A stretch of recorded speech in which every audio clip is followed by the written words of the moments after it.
The Ulster Championships are well underway now, and this weekend sees Antrim teams take to the field in Camogie hurling and both ladies and men's football.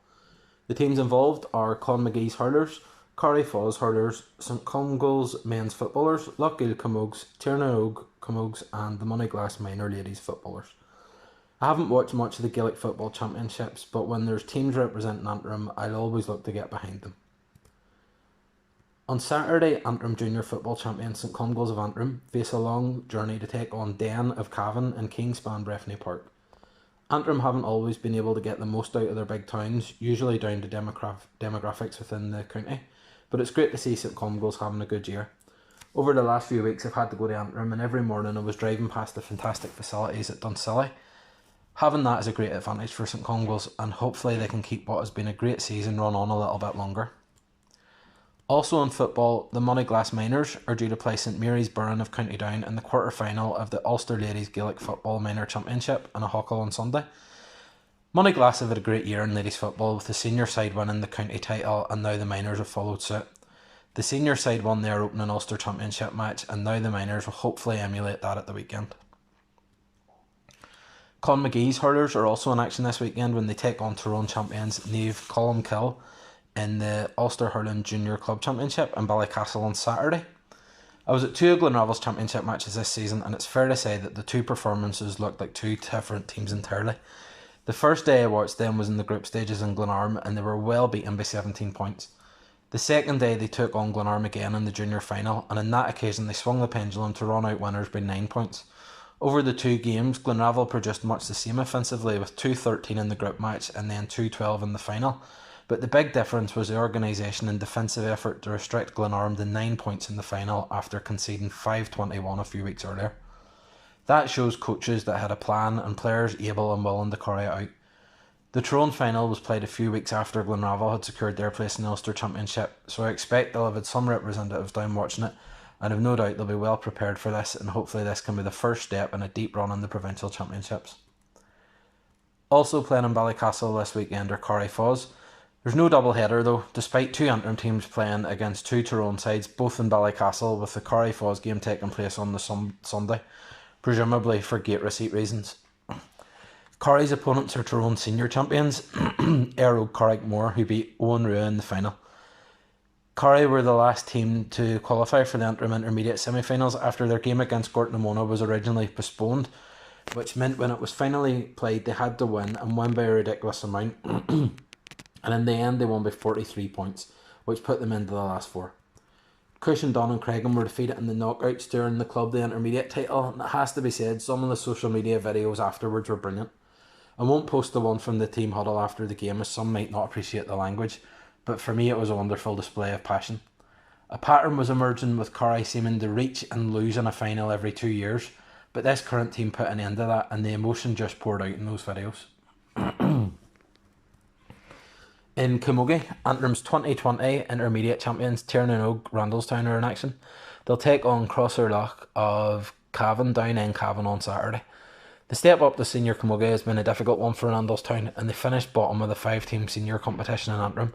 However, on Sunday they'll be back at a level they'll be more comfortable with. Also, a year of playing against some of the very best teams in the province will have added some extra experience, which will hopefully stand them in good stead for a deep and hopefully successful run in the Ulster Championships.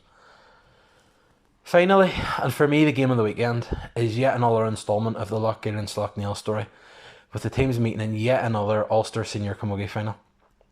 Recently this story has been a great one for Slaughtneil, as they've won the last 4 Ulster Championships, beating the Shamrocks in the final on each occasion. The two clubs are a credit to Ulster Camogie, with Loughgiel always putting up a major fight to the Derry side, but ultimately falling short as Slaughtneil converted those 4 Ulster titles into 4 All-Ireland finals, 3 of which they won before eventually losing to Sarsfields of Galway in the 2019 Championship.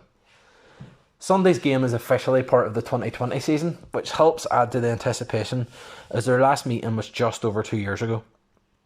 A lot has happened since then, and I suppose with COVID a lot hasn't happened too.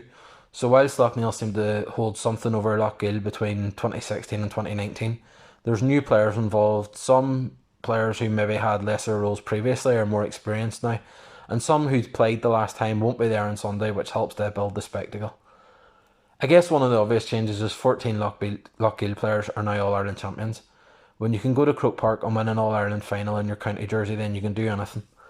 Loughgiel have that experience a few times over in their club jersey, but now a huge part of the Loughgiel team have done it too, and I've no doubt that experiences like that can help build the mentality that will be an asset when it comes to games like this. After picking up an injury in the Antrim county final, I expect Loughgiel will probably be without star forward Roisin McCormick. She showed in the summer that she's one of the best forwards in the country, and when it comes to replacing a player like that, you're realistically looking at sharing the responsibility across a few different players. When she went off in the county final, she was replaced by Anna Conley, herself an All-Ireland winner, which is a good place to start. And then if you add in the likes of Katrine Dobbin and Raquel Murphy taking on a little extra responsibility in the forward areas, then hopefully Loughgiel can find themselves in a position to find a way past Loughgiel and into the All-Ireland series. While I believe Loughgiel are probably a better and more experienced side than they were 2 years ago, they'll still have to bring their absolute best to Ballymena to beat this Loughgiel side. As a club, they're one of the best in Ireland.